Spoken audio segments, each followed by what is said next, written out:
नमस्कार दोस्तों, आपका स्वागत है हमारे बुधा इंस्पायर डे यूट्यूब चैनल में। वीडियो को शुरू होने से पहले चैनल को सब्सक्राइब करें। ये कहानी उन सभी लोगों के लिए है जो सच्चे दिल से प्यार करते हैं, लेकिन उन्हें बदले में केवल धोखा और दर्द मिलता है। क्यों अच्छे लोगों को प्यार में धोखा मिलता है? गौतम बुद्ध की एक गहरी प्रेरणादायक कथा। बहुत समय पहले की बात है। गौतम बुद्ध एक नगर में अपने शिष्यों के साथ ठहरे हुए थे। उनके पास प्रतिदिन सैकड़ों लोग अपनी समस्याएं लेकर आते और मार्गदर्शन प्राप्त करते। एक दिन एक युवा व्यक्ति बुद्ध के पास आया। वह साधारण नहीं था। उसकी आंखों में गहरी पीड़ा थी, चेहरा उतरा हुआ और उसकी चाल में थकावट साफ दिखाई दे रही थी। जैसे ही वह बुद्ध के पास पहुंचा, वह उनके चरणों में गिर गया और फूट फूट कर रोने लगा। बुद्ध ने शांत स्वर में पूछा, वत्स, क्या बात है? तुम्हारा मन इतना व्याकुल क्यों है? युवक बोला, भगवान, मैं थक गया हूं, बहुत थक गया हूं। मैंने जीवन भर सबके साथ अच्छा व्यवहार किया, सच्चा प्रेम किया, किसी का बुरा नहीं चाहा।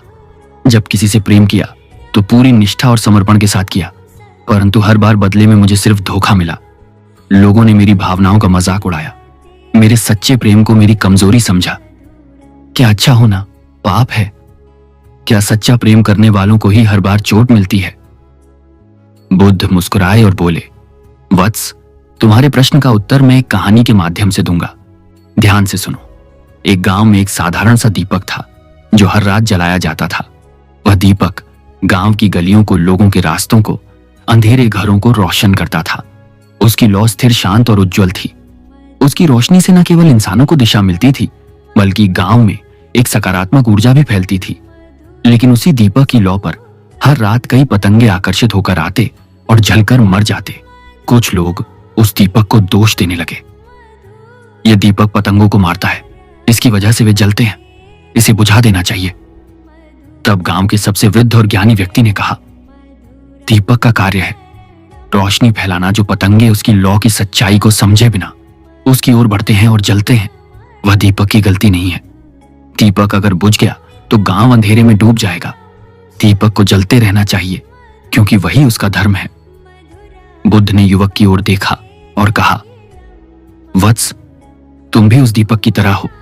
तुम्हारा स्वभाव प्रेम करना है, अच्छाई करना है।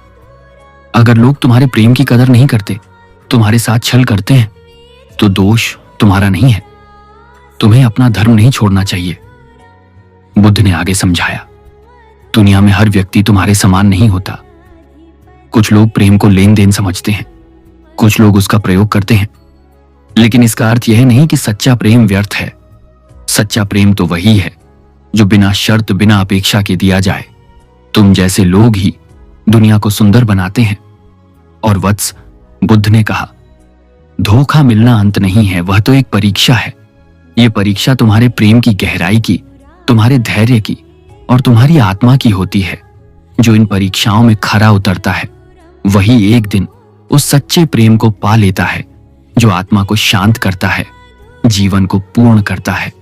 धोखा एक दर्पण है, रास्ता नहीं। जब किसी अच्छे व्यक्ति को प्यार में धोखा मिलता है, बुद्ध बोले, तो वह समझता है कि पूरी दुनिया ही गलत है। लेकिन असल में वह धोखा एक दर्पण होता है जो तुम्हें यह दिखाता है कि कौन तुम्हारे योग्य नहीं था। यह एक संकेत होता है कि तुम्हें और मजबूत और भी जागरूक बनना है। जो व्यक्ति तुम्हारे प्रेम की कीमत नहीं समझा, वह उस रत्न को खो बैठा जिसे अनमोल कहा जाता है। कहानी का सार युवक की आंखों से अब भी आंसू बह रहे थे, लेकिन अब वे पीड़ा के नहीं थे, वे आंसू थे समझदारी, आत्म स्वीकृति और शांति के। उसने बुद्ध के चरणों में सिर झुकाया और बोला, भगवान, आज आपने मेरी आत्मा को वह उत्तर दिया जिसकी मुझे वर्षों से तलाश थी। अब मैं अपनी अच्छाई को छोड़ूंगा नहीं। मैं सच्चा प्रेम करता रहूंगा, न किसी से बदला लूंगा, न नफरत करूंगा। बुद्ध मुस्कुराए और बोले, वत्स, यही तो बौद्ध मार्ग है, करुणा, सच्चाई और समर्पण का मार्ग। इस कहानी से हमें यह शिक्षा मिलती है, जो लोग सच्चे दिल से प्रेम करते हैं वे दुर्लभ होते हैं। अगर तुम्हें किसी ने धोखा दिया तो यह उसकी गलती थी, तुम्हारी अच्छाई की नहीं। अच्छा बने रहना कठिन है, लेकिन यही अच्छाई तुम्हारे जीवन को एक दिन उस प्रेम से भर देगी जो शुद्ध, गहरा और सदा के लिए होगा। इसलिए कभी अपनी अच्छाई पर शर्म मत करो। वह तुम्हारा सबसे बड़ा आशीर्वाद है।